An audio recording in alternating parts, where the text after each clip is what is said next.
Anthony DiClemente with eventmarketingchicago.com, and today I wanted to talk about some ways that we can go about changing unwanted behaviors.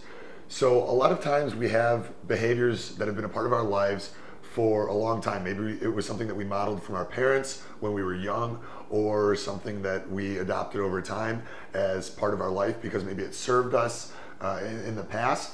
But as we grow and evolve as people, we find that certain behaviors no longer serve us, and they may even be holding us back from achieving the goals and dreams that we want to accomplish as human beings. And it's at those times that it's important for us to be able to change those unwanted behaviors and replace them with something that's more empowering and better serves us and helps continue to move us towards our goals and dreams.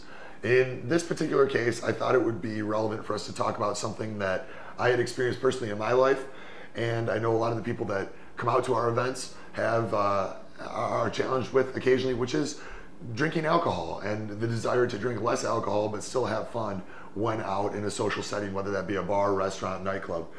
And there's a process here that I've adopted from both Tony Robbins and neurolinguistic programming, and it's really a 4 or 5 step process. And the process is this, and then I'll go through and relate it to the process of drinking less alcohol and how you can apply it to your life if that's something that you find relevant.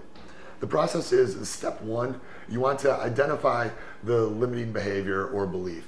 And then what you want to do is, once you've identified the limiting behavior or belief, you want to really associate as much pain as possible with that belief. So you want to really dig into what are the negative implications of you not changing this behavior? How is it going to negatively impact your life? Imagine a future scenario, a future you, where you haven't changed this behavior and what negative consequences are going to result. Step 3, you want to find a way that when you find yourself slipping back into this behavior pattern that you're used to, you can interrupt that pattern and then replace it with something else.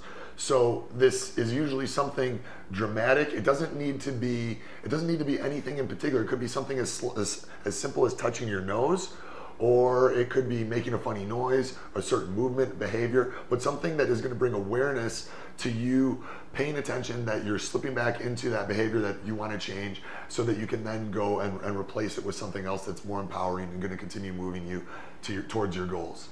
And that takes us to the next step, which is replacing that behavior with something that is more empowering, just like I said.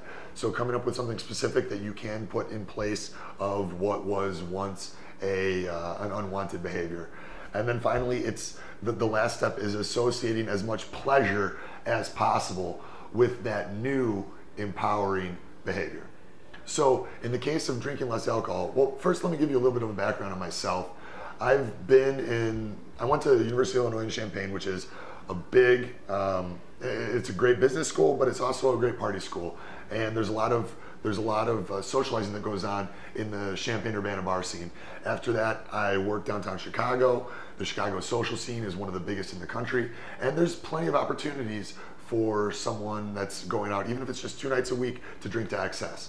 Then as I transitioned into the event planning and event marketing industry, those opportunities to drink were even more prevalent and more frequent. So 4 or 5 nights a week, I'd be out at bars, restaurants, nightclubs, working with them, and there were opportunities to drink. So it became very important for me to find ways to make sure that I was no longer drinking to excess, and that I was able to change my behavior in a way that was going to be healthier, more fulfilling, and help me move towards the bigger goals and dreams that were really important to me in my life. So the process that I did, step 1, we said identify the unwanted behavior that you want to change. In this case, it's probably that you want to drink less alcohol. So step 2, you want to associate as many negative feelings. You really want to get disgusted with that behavior and look at your future self and say, all right, if I don't change, what are the consequences? How is this negatively going to impact my life? And most of the time, I'm a big believer in only focusing on and cultivating positive thoughts, But for this example and for this exercise, it's really important for you to dig into all of the negative ways that it's going to impact your life so that you can get leverage on yourself. That's a term that Tony Robbins uses, and it's really important here. The most dangerous place to be when you want to change is being apathetic, where, you know, yeah, a part of you would like to change, but a part of you is also okay with the status quo. You're never going to be able to change when you're coming from that mentality. You got to really get leverage on yourself. You got to get disgusted with the status quo, and you have to say, this change needs to happen if I'm going to become the person I want to become. Step number 3, you need to interrupt the pattern.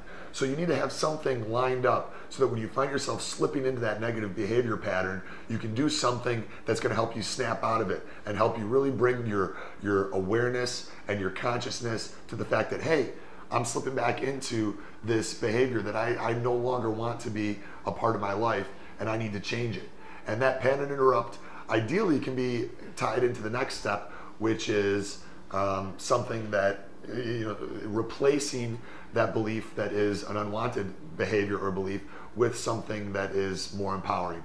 So what I did to kind of combine those two is I said, okay, anytime I find myself drinking more than I want, I'm going to go to the bar and I'm going to order a bottle of water.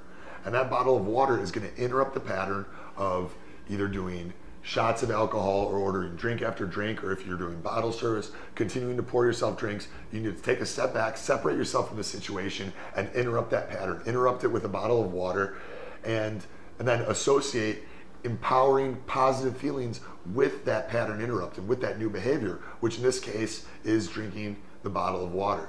You're rehydrating yourself, you're giving your body what it needs in order to transport nutrients to your cells and give you the energy so that you can feel good and think good and really move forward with your life and make the positive changes that you want. So just to kind of run through the steps real quick, if you're trying to drink less, this is hopefully something that will be able to help you. You can identify that behavior that you want to change, and this, you can use this for anything, but in this case, it's drinking less alcohol. Number 2, get leverage on yourself. Associate that behavior and continue that behavior with a lot of negative outcomes, both in the present and in the future. Number 3, interrupt the pattern. So do something that's going to stop you from going down the path that you've been traveling up to this point. In this case, order a bottle of water, go to the washroom, do something that's going to separate yourself from that situation.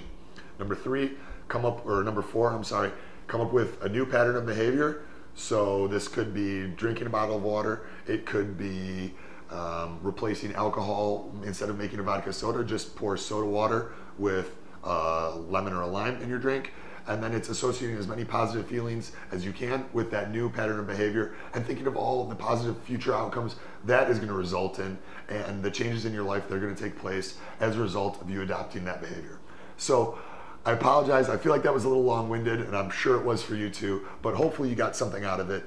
And as always, you can follow me at chicagomarketer.com, at chicagomarketer on Twitter, or you can visit us at eventmarketingchicago.com. Thank you for your time. I appreciate it.